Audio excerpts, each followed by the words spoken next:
You think it is insomnia, but you are wrong.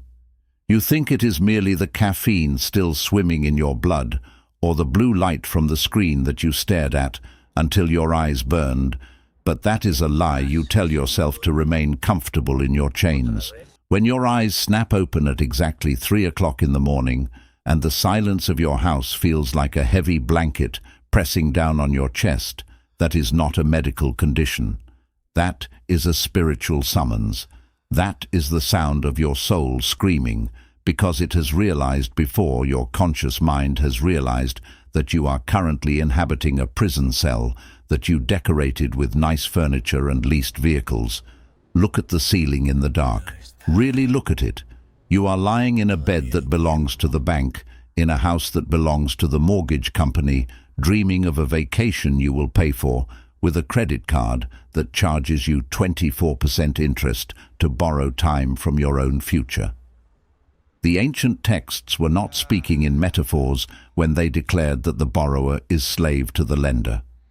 This is the most brutal truth of the human experience, and you have been ignoring it because the chains are made of gold and plastic. But make no mistake, they are chains, and they are heavy. You are a slave. You wake up at 3 in the morning because deep down in your DNA there is the memory of kings and queens and heavy conquerors who understood dominion and stewardship, and that part of you is revolting against the peasant life you have accepted. You have signed your name on contracts you did not read, to buy things you do not need to impress people you do not like, and now you wonder why you are exhausted. You are exhausted because you are carrying the weight of a master who demands to be fed every 30 days without fail. This is the war of the household. This is the siege of your bloodline. The system is designed to keep you in the cycle of the heated hamster wheel, where you run until your heart explodes and you never move 1 inch forward in actual territory. They sold you the lie of payments. They told you that if you can afford the monthly payment, then you can afford the life. But that is the mathematics of a fool who eats the seed corn and wonders why there is no harvest in the winter. Wisdom demands that you look at the raw numbers. Mathematics is the language of God, and the numbers do not lie to protect your feelings. If you are spending 100% of what you earn just to maintain your current existence, you are not living. You are merely fueling a machine that is grinding your bones to make bread for another man's table. You have violated the sacred order of the third, the rule of the 33. A sovereign man or woman does not consume their entire harvest. The ancient law requires that you live on a portion that allows for the storehouse to be filled. You should be living on 33% of your increase. 33% for the expansion of the kingdom and your investments. 33% for taxes and the cost of doing business in this world. But you are living at 110%, and that extra 10% is the blood you are draining from your future grandchildren. This is why you cannot sleep. Your spirit knows that you are eating the inheritance of your lineage. You are not an owner. You are a tenant in your own life, and the landlord is coming to collect. This stops today. We are shifting the paradigm right now in the cold light of this digital altar. You must stop looking for relief and start looking for a strategy, because charity destroys the character of a man who refuses to take up his sword. You do not need a bailout. You need a battle plan. The wise man leaves an inheritance for his children's children, but the fool leaves a mountain of debt and a legacy of anxiety. You are called to be the architect of a dynasty. You are the pillar of a new era for your last name. Do you understand the gravity of that title? You are not here to pay bills and die. You are here to establish a covenant of provision that stands for 1,000 years. The year 2026 is approaching like a freight train, and the separation between the slaves and the sovereigns is going to be absolute. The temple of your life must be rebuilt, but it cannot be built on the foundation of usury and desperate borrowing. It must be built on the solid rock of ownership and capital stewardship. Every dollar you send to the lender is a soldier you have sent to fight for the enemy army. You need to call your soldiers home. You need to declare war on every single line of credit that has its claws in your throat. This is not about being frugal, it is about being dangerous. A man with no debt and a storehouse full of gold is a dangerous man because he cannot be bought, and he cannot be bullied, and he cannot be controlled. That is the frequency of Solomon. That is the posture of a king. The alarm clock at 3 in the morning is your call to arms. It is time to rise and walk the perimeter of your territory and mark it with the blood of your discipline. You must become ruthless with your resources. You must divide your portions with the precision of a surgeon. Give a portion to 7 and also to 8, for you do not know what disaster may come upon the land. That is the diversification of the wise. But first, you must break the shackle. You must look at the debt not as a monthly inconvenience, but as a mortal enemy that has invaded your home and is holding a knife to the throat of your peace.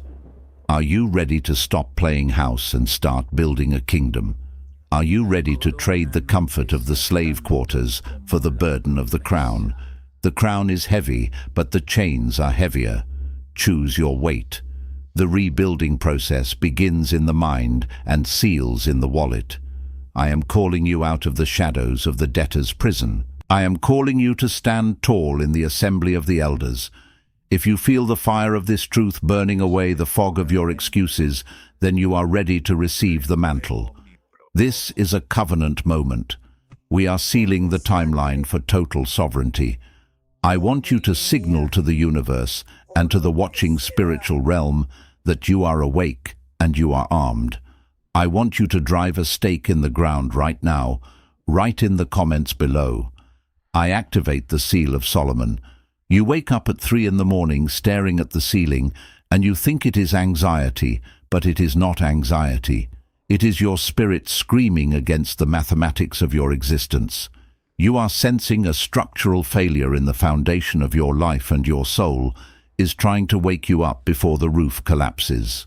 You are living in a house built on the sand of consumerism, and you are wondering why the walls are cracking. Most of you are operating your lives with a formula that guarantees poverty. You trade time for money, and then you trade that money for things that rust and rot and lose value the moment you touch them. That is not living. That is a slow death by 1,000 transactions. You are a slave to the lender and a servant to the impulse, and you have signed a contract of bondage that you did not even read. We need to talk about the brutal geometry of wealth. This is not about checking accounts or credit scores. This is about the ancient architecture of sovereignty. There is a code that governs the flow of resources, and if you violate this code, you will always be empty no matter how much you pour into the cup. Let us look at the rule of 7 and the rule of 8. The ancient wisdom says to give a portion to 7 or even to 8, for you do not know what disaster may happen on earth. This is not a suggestion for a diversified stock portfolio. This is a command for survival. You must partition your resources like a general positioning his armies. If you put all your sustenance in one basket, you are begging for the universe to trip you. But here is where the brutality comes in. To divide to 7, you must have something to divide. Most of you are dividing 0 by 0 and wondering why the result is chaos. You cannot multiply what you do not keep. The wisdom of the sages commands a specific tripartite order that has held true for 3,000 years. 1/3 in land, 1/3 in business, 1/3 in hand. Look at your life right now. Do you own the ground beneath your feet, or are you paying a lord for the privilege of shelter? Do you own the mechanism of production, or are you merely a cog in another man's machine? Do you have liquid power ready to seize opportunity, or are you living gasp to gasp, waiting for a deposit that is already spent before it arrives?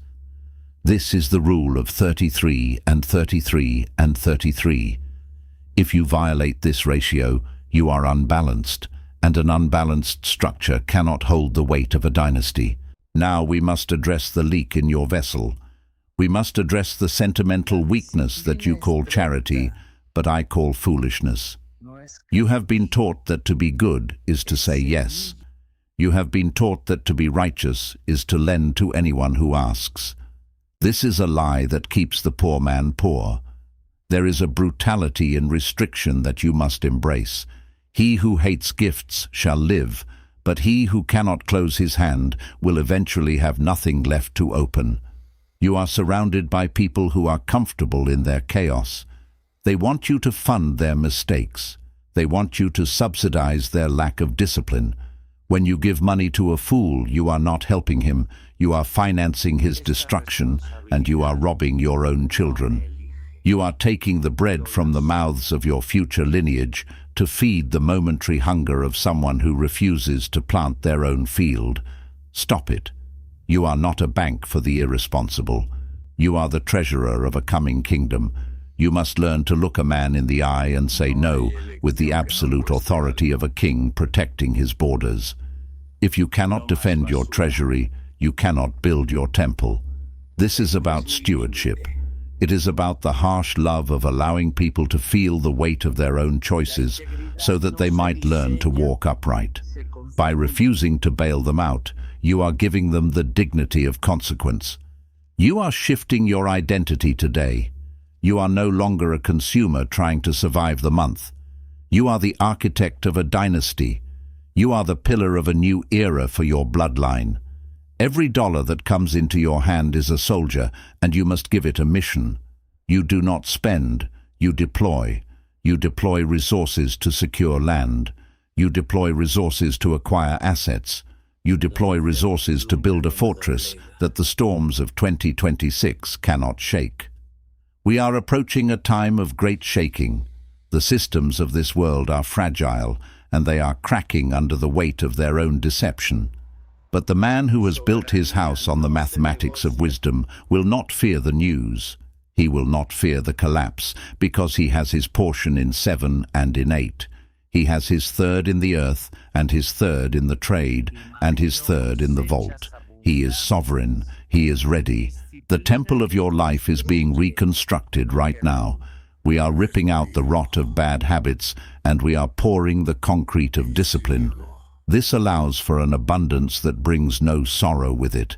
You are sealing a timeline where you are the head and not the tail. You are the lender and not the borrower. You are the one who stands firm when the rest of the world is falling apart. I want you to feel the weight of this mantle settling on your shoulders. It is heavy because it is real. It is heavy because it is gold. If you are ready to accept the burden of command and the mathematics of sovereignty, then I need you to seal this covenant. I need you to testify to the invisible realm that the shift has occurred. Do not just read these words. Engrave them into the timeline of your life. State your claim. Write in the comments below. I activate the seal of Solomon. You think it is insomnia, but you are wrong. You wake up at 3 in the morning staring at the ceiling while the rest of the world is unconscious, and you believe it is anxiety or stress or the coffee you drank too late in the afternoon. It is none of those things. It is the summons of the architect. You are being woken up because the spirit inside of you knows that the slavery of the 9 to 5 and the bondage of consumer debt is a prison cell that is getting too small for the giant that lives in your bloodline. The system wants you asleep because a sleeping man cannot build a kingdom, and he cannot defend a border, and he certainly cannot negotiate his own freedom. But you are awake. You are awake because we are currently in the invisible phase of construction for the year 2026. Understand the timeline. Before the first stone of Solomon's temple was ever laid on the Holy Mount, there were years of gathering gold, and years of cutting cedar, and years of hewing stone in the darkness of the quarries. There was no sound of a hammer at the temple site because the work was done in the silence of preparation. That is where you are right now. You are in the quarry. It feels dark, and it feels heavy, and it feels like you are carrying the weight of the world alone, but you are simply cutting the stones that will build the fortress that protects your children from the economic collapse that is coming for the unprepared. Most people are building shacks made of straw and wood by chasing quick money and crypto pumps and side hustles that have no foundation. They are trying to build a skyscraper on a swamp. But you are digging deep. You are pouring the concrete of discipline. You are learning the brutal mathematics of stewardship, which dictates that you must divide your portion into 7 or even into 8, because you do not know what disaster may come upon the land. This is not about saving money for a rainy day. This is about constructing a silo that is so full of grain that when the famine hits the rest of the world, they will have to come to you to buy bread. This is the covenant of the provider. The year 2026 is not just a date on a calendar. It is the year of the unveiling, where the invisible work you are doing right now becomes visible to the eyes of men. When that year arrives, the structure of your finances and the structure of your character must be so solid that it intimidates the chaos around you. We are talking about an abundance that adds no sorrow. We are talking about wealth that does not require you to sell your soul or your time or your health to maintain it, because it is held up by the pillars of wisdom. You are sealing a timeline right now where you are the head and not the tail. You are the lender and not the borrower. You are the one who stands firm like a cedar of Lebanon when the rest of the world is shaking like a reed in the wind. I want you to feel the weight of this mantle settling on your shoulders right now. It is heavy because it is real. It is heavy because it is made of pure gold. It is the burden of the crown, and only those with a neck made of iron and a will made of steel can carry it without breaking. You are the pillar of the new era for your last name. You are the breaker of generational curses who decided that the poverty stops here, and the dysfunction stops here, and the mediocrity stops here. You are not doing this for a pat on the back. You are doing this because you signed a contract with destiny before you were even born to be the one who secures the perimeter for your lineage. So when you wake up in the middle of the night, do not reach for your phone and do not turn on the television. Sit in the silence. Visualize the blueprints. See the temple of your life fully built and fully funded and fully protected. If you are ready to accept the burden of command and the mathematics of sovereignty, then I need you to seal this covenant. I need you to testify to the invisible realm that the shift has occurred and that the construction has begun. Do not just read these words like a consumer. Engrave them into the timeline of your life like a king. State your claim. Write in the comments below, I activate the seal of Solomon.